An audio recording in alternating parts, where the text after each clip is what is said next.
Hey there, and welcome. I know that looking at a long list of new words can feel like a huge mountain to climb, especially when you're studying for big exams. But today, we're going to make it easy. We're going to master 25 really important words, not by just memorizing them, but by actually understanding them. So, let's jump right in.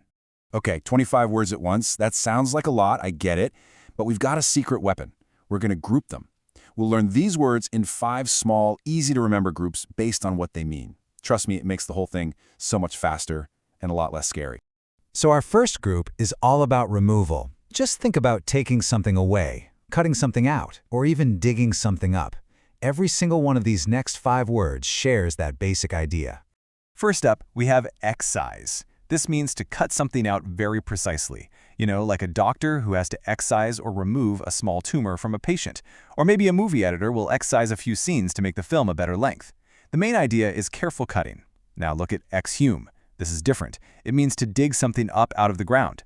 So police might exhume a body to look for new clues, or a historian could exhume an ancient treasure. So just remember, excise is to cut out, and exhume is to dig out. Next, we've got expunge. This is a powerful one. It means to completely erase something so there's no trace of it left. For example, someone might go to a judge and ask to expunge a small old crime from their official record. If the judge agrees, it's like it never even happened. Now, extort is totally different. This is about getting something, usually money, by using threats.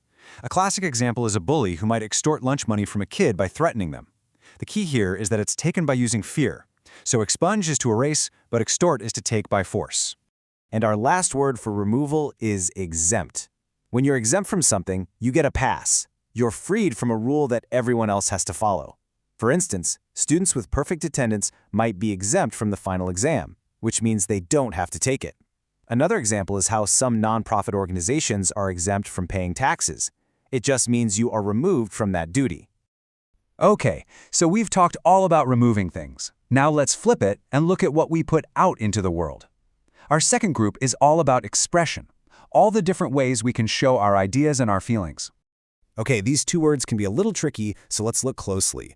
To evince means to show a feeling or a quality really clearly, on the outside. You could say her frowning face evinced her unhappiness. You can see the feeling right there. Now, to evoke is a little different. It means to bring a feeling or a memory into someone's mind on the inside. You know how a certain song might evoke a memory from your childhood? So you evince your own feelings, but something else evokes a feeling inside of you. Here's a super useful word that has 2 totally different meanings, so listen up. First, an exposition can be a really detailed explanation of something. The beginning of a book or movie usually gives you an exposition of the story so you can understand what's going on. The second meaning, it's a huge public show, like a car exposition or a big art exhibition. So remember, it can be a detailed explanation or a big public event. All right, here we have 2 words about speaking. To expostulate is to argue with someone to try and stop them from doing something you think is a bad idea. If your friend was about to quit their job without a plan, you might expostulate with them, trying to change their mind. A eulogy, on the other hand, is completely different. A eulogy is a speech you give at a funeral to praise the person who has passed away. It's all about remembering the good things about that person's life. Okay, for our third group, we're going to build a little story. Let's start with a few words that describe things that are fake, or, not quite what they seem on the surface. Let's dive into 3 words for fakeness. First, a facade. This is like a false front that people put up to hide what they're really feeling. You know, his big smile was just a facade to hide how nervous he was. Next, faux. This is a French word that simply means fake. You see it all the time, like faux leather, which looks like leather but isn't, or faux fur. And finally, a fallacy. A fallacy isn't a fake object, it's a fake belief. The idea that you'll get sick from being in the cold is a common fallacy.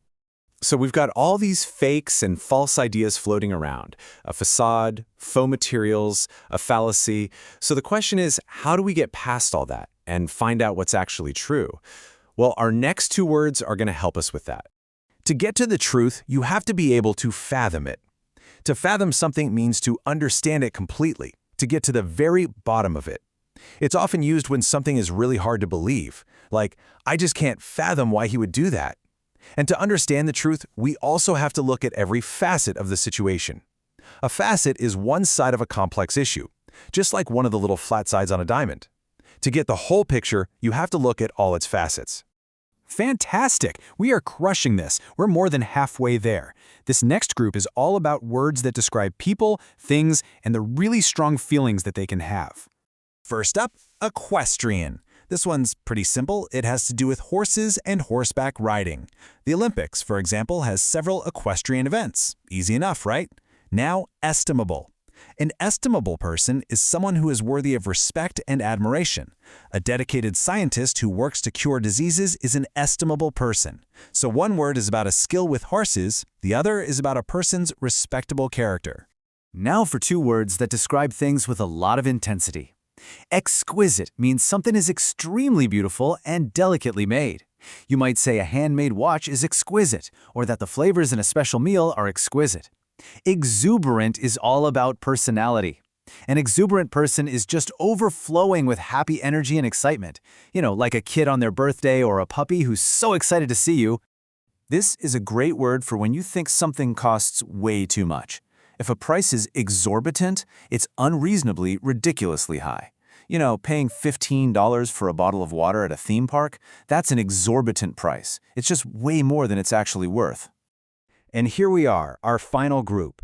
These last words are about right and wrong, about problems, and some of the difficult feelings and situations that can come up in life. First, ethics. Ethics are the moral rules that guide how a person or a group behaves. For example, doctors have a very strict code of ethics they have to follow to make sure they treat patients correctly. So what happens when you break those rules? That's where expiate comes in. To expiate your guilt means you do something to make up for what you did wrong. For example, a company that pollutes a river might try to expiate its guilt by paying for the cleanup. Okay, here are two pretty negative verbs. To fawn over someone means to praise them way too much just to get something you want. You might see an employee fawn over their boss, hoping to get a promotion. To fester is when something bad gets worse and worse because it's ignored. A physical wound can fester and get infected if you don't clean it. And in the same way, bad feelings, like anger or resentment, can fester if you never talk about them. Our very last word is fetish. A fetish is an object that someone has a really obsessive devotion to. It's a very strong and sometimes unusual fixation on something. For example, you could say that someone who has to buy every new model of a certain phone has a fetish for it. The key idea here is an obsessive focus on one type of thing. And there we have it, 25 new words all sorted into 5 clear groups. We've covered a ton, from removal to morality, so take a moment and think about the groups we just went through. Which of these words are you going to start using today? Thinking about that is the absolute best way to make them stick in your brain. You did a great job!